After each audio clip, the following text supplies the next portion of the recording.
I'm Chuck Saunders with Saunders Archery, and today we're going to be unboxing a Wrist Rocket Pro. I'd like to start with this product because it is the first wrist rocket that I designed from scratch here at Saunders Archery. And there were a lot of things that I wanted to incorporate into this thing to make it a better unit and to give it some performance aspects that you normally aren't going to get in a over-the-counter type of product. The Wrist Rocket Pro unfolds because of its design is capable of achieving some pretty good velocities. Generally with your standard power bands, you're going to be running about 180 to 200 feet per second at the low power settings.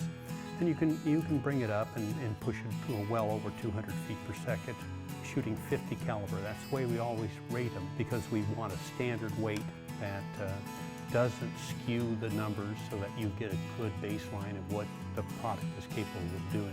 Wrist Rocket Pro, when we designed this, we were transitioning to flat bands. The reason we went to flat bands was because they're more efficient, they pull easier, and they shoot faster. The catch-22 with flat bands was giving the bands enough reliability to make them practical in the commercial market. The system that we use is the quick snap clips. They just pop out. This part right here is an indicator of the band path, which is very important because you don't want to have the bands coming in the wrong direction. They must feed in through this little port down here. So it comes in down through the port here, and the bands loop around that way. The first thing I'm going to do is actually install the bands. The bands themselves are not attached because the sensitivity to ultraviolet radiation. We want to protect them.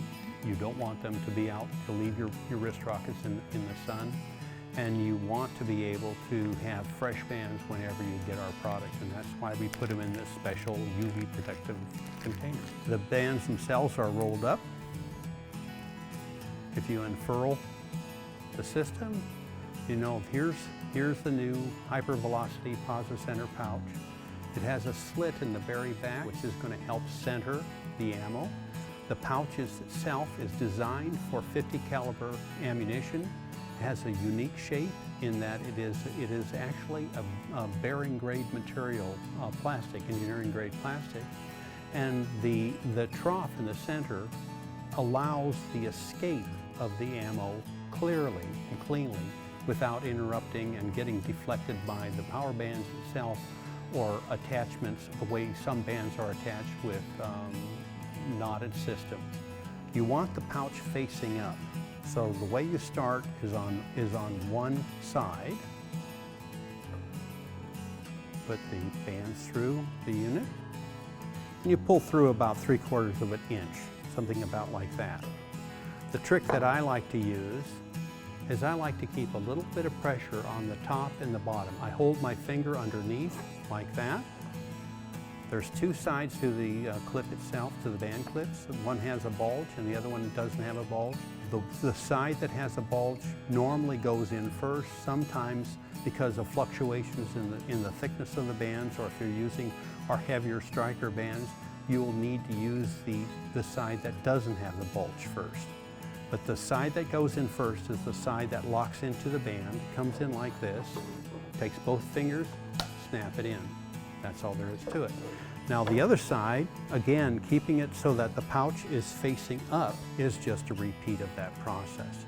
The important thing is that the bands themselves are consistent, and I'll show you that in a second here. The downside, if you didn't put the bulge side in first, would be that the bands could slip out when you shoot, but you would notice them creaking. It really isn't a serious issue. So if you're looking at the slingshot this way, you'll see that the outer edge rotates forward to the top edge.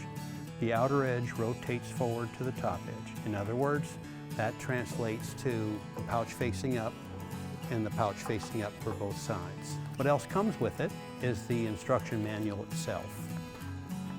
The manual has a series of warnings and a little bit of the history of the development of slingshots, things that you should do before shooting, the fact that this is a serious shooting instrument and should be considered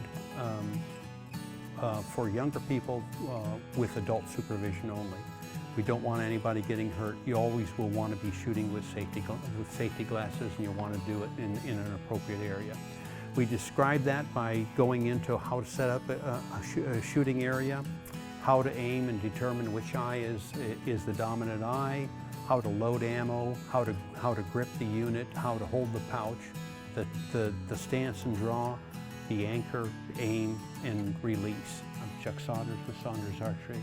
Always wear safety glasses. Shoot well, shoot safe, and shoot honorably.